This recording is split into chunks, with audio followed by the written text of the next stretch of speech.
Ryan Reynolds here from Mint Mobile with a message for everyone paying big wireless way too much. Please, for the love of everything good in this world, stop. With Mint, you can get premium wireless for just $15 a month. Of course, if you enjoy overpaying, no judgments, but that's weird. Okay, one judgment. Anyway, give it a try at mintmobile.com/switch.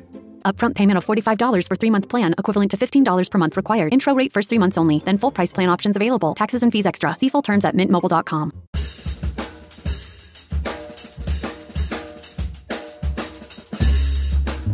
I mean, no one plans to get sick, and yet, here we are. My name is Matthew Zachary. A quarter century ago, I was given 6 months to live with a diagnosis of terminal brain cancer. For more than 15 years, I've been ranting and raving on the air about stupid cancer and now stupid healthcare, and I'm just getting warmed up. So let's all go make healthcare suck less together, because you know what? We're all out of patience. Hey, that's the name of the show.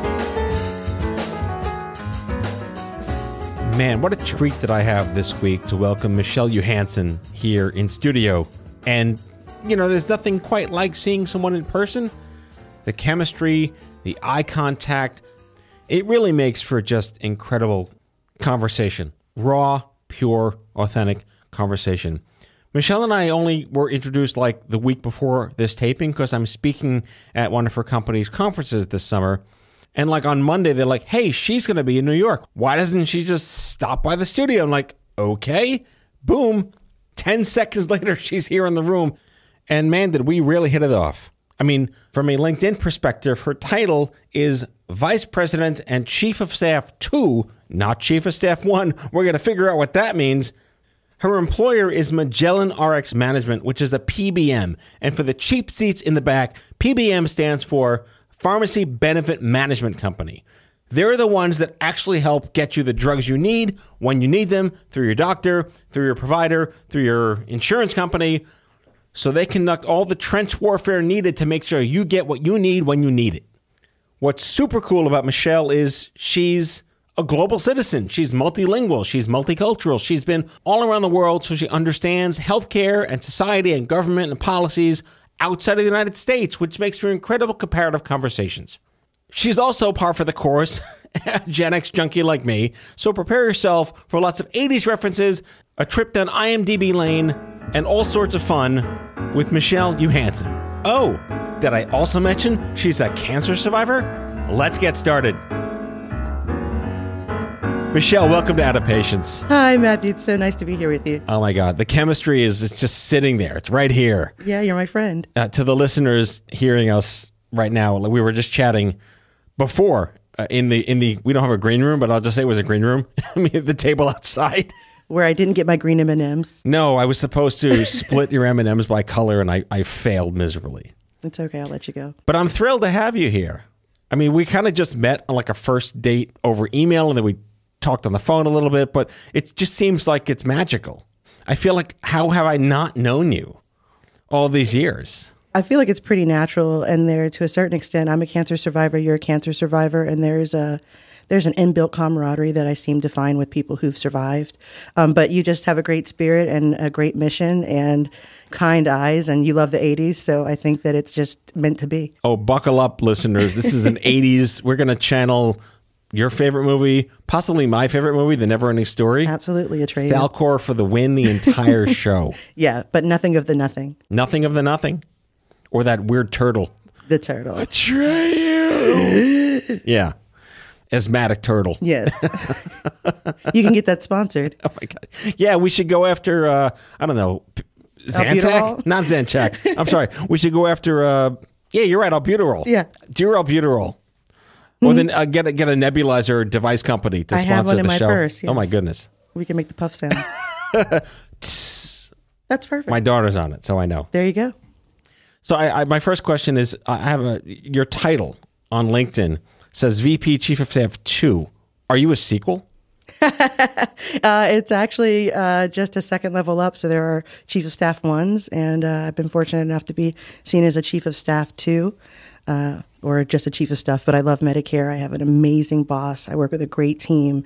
They were supportive of me. I got my cancer diagnosis 6 months into getting hired for that job. And Congratulations. thank you very much. So there are only 3 movie sequels that are better than the originals. Empire Strikes Back, Godfather 2, and Lethal Weapon 2. Arguably, yes. Right. So you are those 3 movies in career form. That is awesome. You're making my day. You're going to make me blush. Yeah. I mean, who's going to argue with Lawrence Kasdan? You just can't. You No. can't beat the guy.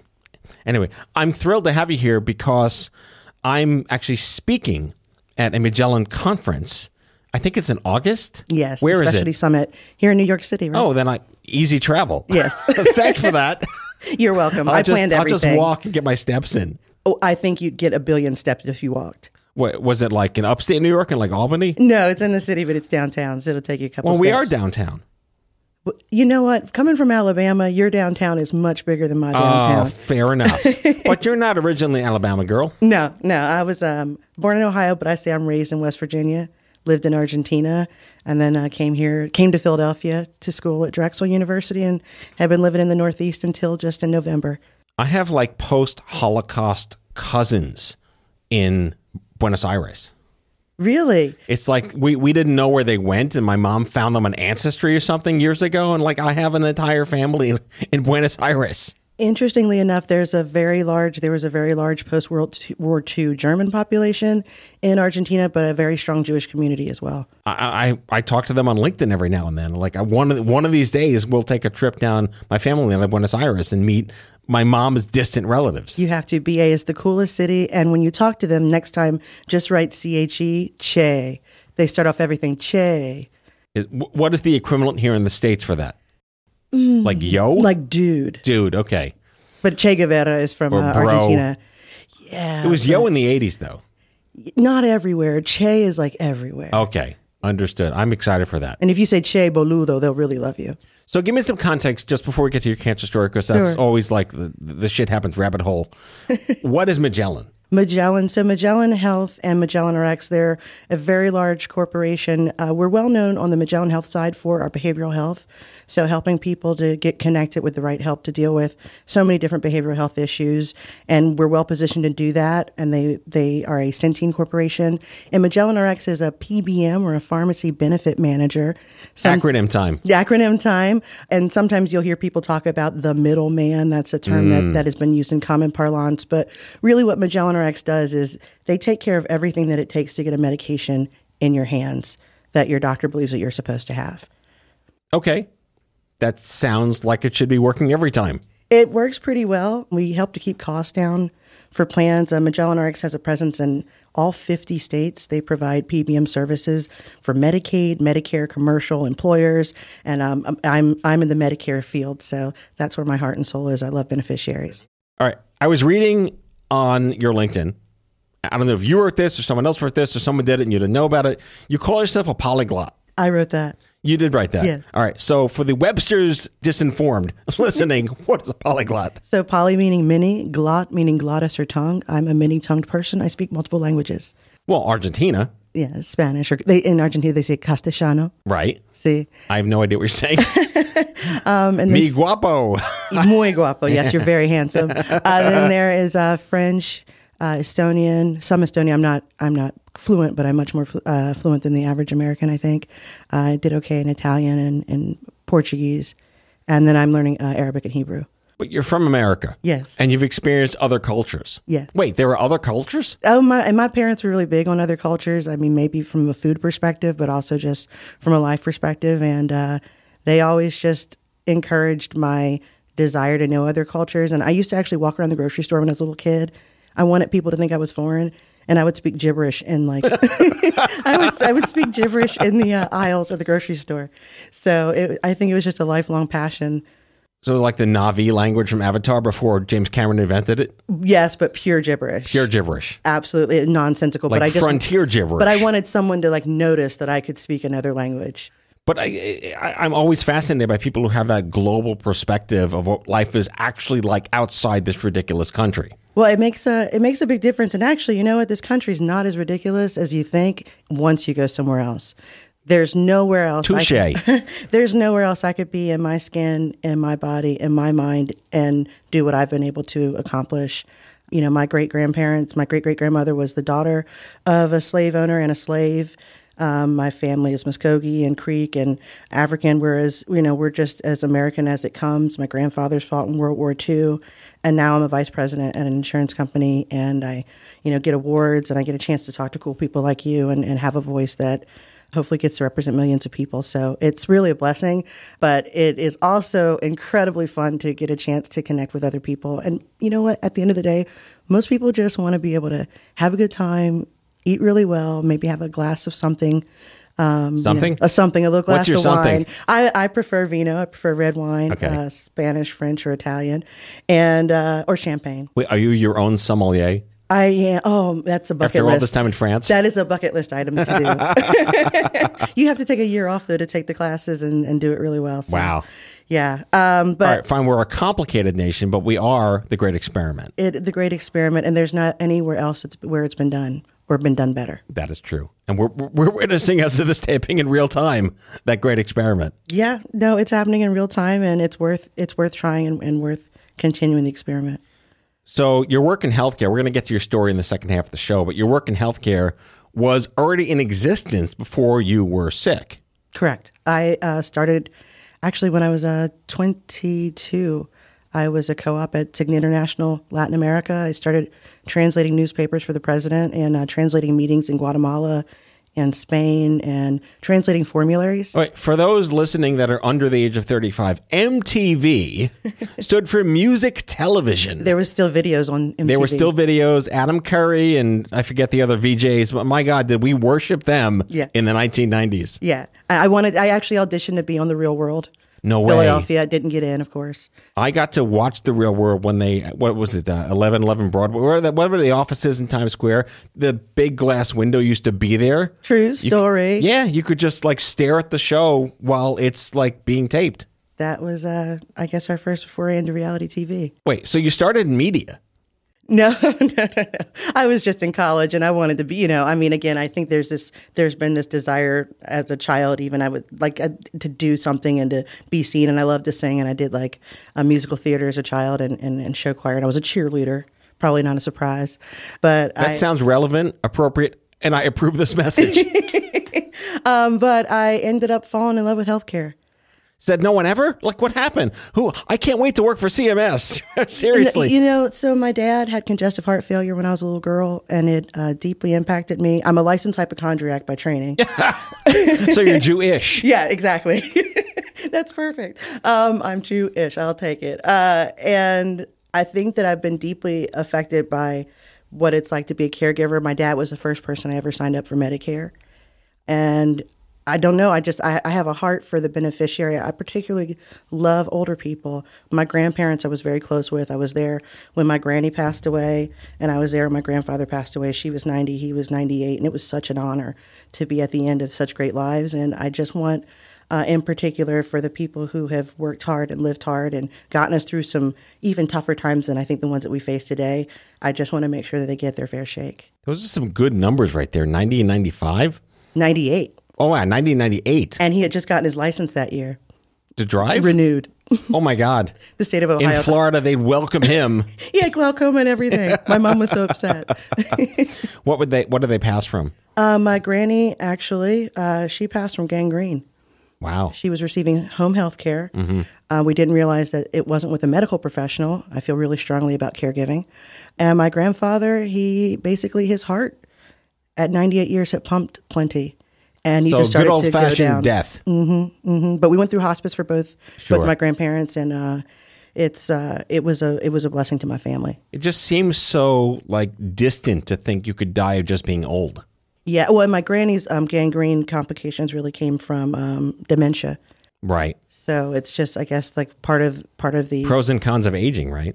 Yeah, and I will say that her last Christmas, I took a lot of video, and she was looking around at everybody, and she just kept saying, I have such a big, beautiful family.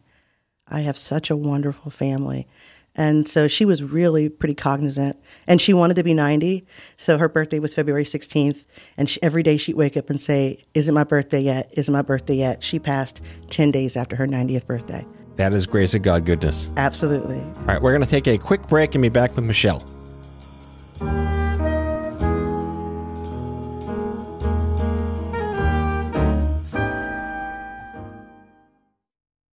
Craving your next action-packed adventure? Audible delivers thrills of every kind on your command, like Project Hail Mary by Andy Weir, where a lone astronaut must save humanity from extinction, narrated with stunning intensity by Ray Porter.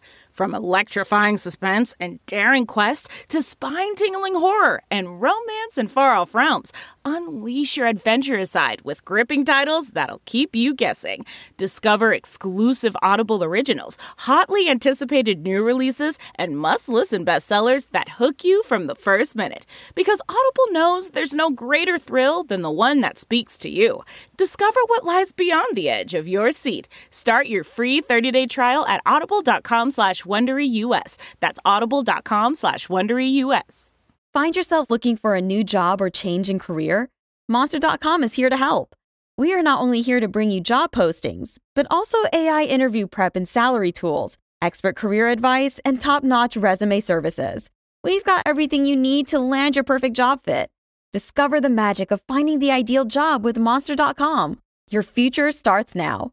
Visit Monster.com today. Your next job opportunity is just a click away.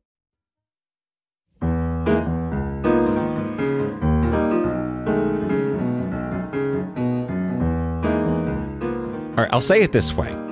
No one wants to be sick, which I think I say at the top of the show. And healthcare is a supply-only market. No one wants to be there. No one asks to be there. I'm not talking, break fix and triage and scrapes and broken bones. The real terrible shit no one really wants to have. And I love that we talked at the top of the show about how you were already in the enmeshed sub-level 48 of the healthcare system when you yourself fell victim to the shit happens store, right? Let's talk about that. Let's talk about it. So I was 39, and we had actually a death in the family, and I went to be with my family, and I can only credit it to that their towels are a different thickness than mine. Oh my God. Okay. And I was coming out of the shower and toweling off, and I ran into this big old bump. And my aunt's a nurse, and I ran outside because she helped. Wait, this is radio. Where was the bump? It was on my left breast in the upper half. I should have actually seen it. It was like the size of a half of a golf ball. Okay. I just never noticed it, and I'm pretty sure I showered every day. Wait, prior. so your Egyptian cotton multi-thread towel detected your cancer? Pretty much. And I went out to my aunt, and I said, "Is this a thing?" And usually she's like, because I always thought I had like some kind of cancer. If I ate too many hot pickles, I'm like, oh, that's it. It's stomach cancer. And she's like, no, just take a Zantac, that kind of thing. Mm-hmm. And this time she says, no, you need to get that checked out. That was June 26th of 2019. I came back home. So right before the pandemic and the earth went to shit. I went into quarantine before everybody else went to quarantine. So I got, between June 26th and July 23rd, I had a series of tests. And then, were you taken seriously? I was taken seriously, and I was taken so seriously that I was actually like yelled at. So how dare you know more than me? No, so I go and I make the appointments. I get seen by the physician, and just for women out there, like I was pretty big chested. My dream had always been to have a reduction. I didn't realize it was going to happen this way, but God answers prayers. Hey, man plans, and God says, all right, there you go, whatever you want, paid for by insurance. Nice. And so. Oh, I almost lost my train of thought. So I had to get a mammogram, but mammograms don't really show if you're fibrocystic. So I got there was a big fight about whether or not I would have the ultrasound or the mammogram first. I had the ultrasound first, and the ultrasound physician came to me and he's like, "This is a solid mass, and you need to take this seriously, and you can't wait on this." And I'm thinking, and I actually started I kind of teared up, and I said, I'm here. I came here. What do you want me to do? Where am I supposed to go? Right. And I don't know if he was having a bad day, but his humanity clicked back on, and he walked me out to a station, and they started scheduling everything. That's like empathy overload when it laps over itself. Yeah. And then my physician, they called me and said I needed to come in on Tuesday at 1 p.m. This was Friday was all the testing days, and then the next Tuesday I was told I need to come in at 1 p.m. I get to the physician's office, and this is how I knew I had cancer, because the lady at the front desk said, "Oh, it's you." Oh, God. "Oh, it's you." Oh, he came on his day off. And that was pretty much how I knew. A nice trigger warning. Yeah, that was how I knew. But I have to credit my physician. he actually made me an appointment so that I could see an oncologist the moment after he told me I had cancer. Wow. That was why he wanted me in at 1 p.m. That's special and rare. It's special and rare. So he took me, he gave me my information, he gave me the sheets of paper. Now, having been a hypochondriac that suffered from fake HIV, fake diabetes, fake MS, all those things, when I but those are quality imaginary diseases. they're definitely quality diseases. By the time that I actually got a disease, I wasn't nearly as nervous because I had already been scared of everything else. Were you relieved? Finally, it's something. No, I wasn't. That's the name of the show. Finally, it's something. I knew I was right. I wasn't relieved, but I wasn't freak out, terrified like I used to be of things I never had. Mm-hmm. And when I met the oncologist, he was amazing. He said, I'm going to be your quarterback. He's like, our first move has to be our best move. We're going to take this DNA. We're going to find out what you have. He said, you have 3 weeks to have fun. And then when you come back, we're going to go to work. He said, get a second opinion. And wait, they told you to get a second opinion? They told me to get a second opinion. Also, beautiful and rare. He's amazing. And I ended up actually going to the University of Pennsylvania, which was not where I was diagnosed, but it was because he told me to get a second opinion, and he told me to get it at Penn. Wow. And I actually came to New York because I got my diagnosis on July 23rd, 2019, 5 days before I turned 40. Wow. They told me... happy birthday. Thank you. They told me now everyone knows how old you are. I'm 23 years old. No, I'm kidding. I claim all 42 years. Aging I'm so grateful for it. Is a blessing. Yes. I love my gray hair. I love who I am. I could deal with that. The gray chin hair, that's very demoralizing. I thought the chemo would keep that away, but there's that. But you kept your eyebrows. I kept my eyebrows. It was very interesting. When God bless chemo progress. When things grow back. You know what else was nice about chemo? You don't smell. That's true. Yeah, your body's sweat. Like, well, I sweat it tremendously. We'll talk about Lupron. Oh yeah. Oh wait, we got to get into the hormone fun. But I found out 5 days before I turned 40, and I was planning to come up here for my 40th birthday with my best friends who are from Jersey City and South Jersey. And I told my best friend that night when I came up, and her mother had passed from breast cancer, and she was just my rock. And I had to tell my family when I went on my family vacation, and they were wonderful. But the day I told my best friend, the next day we went out on a soca party boat around the Hudson. Even and better. Danced, and he told me to have fun. So I had fun with my family. I had fun with my friends. And then when I came back, we got to work. That's crazy. So did this intersect with the pandemic? Were you still in treatment, or was it over? And I say over and asterisk over. So I am so fortunate to have gone through cancer treatment, the whole totality, before and after COVID. Mm-hmm. So the decision, I had a grade 3 type tumor. It grew really quickly. And so the decision was to do neoadjuvant, which is a fancy way of saying chemo before surgery. Right. And I was really glad that why is it so complicated? They just chemo. Just say it the way it is. Yeah, and neo sounds new. Yeah, I don't know why we have very to use Matrix style. The Latin-y words, but especially since it's a dead language, but it's still useful. So they did Wait, chemo do you speak first. Latin too? No, but I do understand it just because the Latin languages that I speak, right. I now understand. All right, that was a good segue. Go. Continue, please. Et tu, Brute. Yes. So the good thing about going through chemo before surgery was I could see the tumor dying. I could see it receding. I could see it getting smaller. So I didn't feel like chemo was just something that was draining me. Mm-hmm. And then it also made it easier for my surgeons to do surgery. And they didn't have to cut away as much tissue. And my former colleagues and my friends, they took me to all my chemo appointments. They went with me to the doctor's offices. I remember had a tribe. I had an amazing tribe. My girlfriend Margaret was I call her my cancer project manager. And we had your own chief of staff. Yes, we had a shared notebook, and they would take notes while I just got to listen to what the doctor was saying and engage with the physician. And then we would go to my favorite restaurant in Philly. We would do the whole chemo thing, all those hours, and it actually ended up being the best experience of my life to go through cancer. Again, beautiful and rare. Beautiful, and it was rare, but I was so grateful. I'm not a naturally vulnerable person, and I'm not naturally even an emotional person, and I had to lean into people and lean on people and be vulnerable. The vulnerability to people. factor, right? And I had hair shorter than yours. And I have no hair. I was on camera. And because my company, so Magellan RX, I'll tell you one thing about it is it was 60% remote before COVID. Okay. I was hired in February 2019. Yeah. And so we did a lot of traveling to offices, but otherwise I worked at home. And my boss was so amazing. And she said, the moment I got my diagnosis and they said, you're going to have to start chemo. Well, that was when I was going to have to start my, what do you call that everybody else went through with COVID, where we're just quarantine. Circle gets a Wait, square. what's that word again? Quar what? I know nothing of this. Yeah, quarantine. Tell me more. So I quarantined September 2019, and I worked from home. And we're a camera. Wait, you were pre-bubbled. I was pre-bubbled. And it was almost like I got a chance to get ready for COVID. Wait, COVID did you a favor? No, COVID did me no favors. I was so not a fan of COVID because as a cancer patient. Yeah, that's true. At Penn, it was wonderful. It's like a cancer mall. It's so, there's, Where's the everything yogurt? I mean, they've got great coffee. They've got great food. Everything that you need is in one cancer location. Mall. My goodness. I mean, in that regard, it's sad that many people have cancer. But in the other regard, it's wonderful that there's so much great care. Mm-hmm. And you made me lose my train of thought. Well, we were going to get into the fertility conversation because that's near and dear to me personally. I did want to tell you one specific thing that you may not be aware of.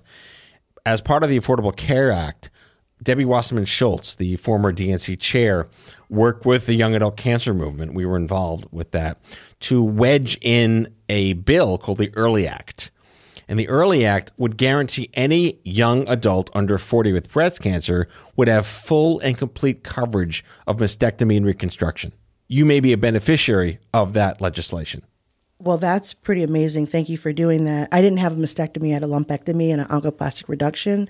But no matter what it is, you will never be charged for any augmentation or... Really? Yeah. Well, you shouldn't be. And if you are, just call me. Yeah, I'm going to look into that because there's some things I want to have redone. Yeah. You're entitled. We got the bill passed. I had no idea. You know the word iatrogenic? Say more. Is that a yes? That's a no. Iatrogenic is when bodily harm is induced to save the life. And when you give a young woman a mastectomy to save her life, I'm not going to say this the right way because I'm not a woman, it just fucks you up physically, visually, emotionally, mentally for the rest of your life. I think you nailed it. You deserve the right to look, quote, normal. And it was recompense for the iatrogenic need to save your life. Well, and what they're able to do between the prosthesis and with the tattooing, et cetera, and the surgeons are really motivated and they really want you to get as much of a normal life as possible. But so at Penn, at the mall, at the cancer mall, one of the sections that you go to is the fertility or the section to talk about like what your life goals are if you're younger and you're still able to have a child. And I remember meeting with the GYN there, and he said, "What are your goals?" And I was like, "I want to have babies." He said, "Well, you're going to have babies. You'll be safe. You'll have babies." And then when I met with the fertility folks, and they're like, "These are the options," and they're going through, you can freeze your eggs, you can harvest eggs, you can do this, you can do that.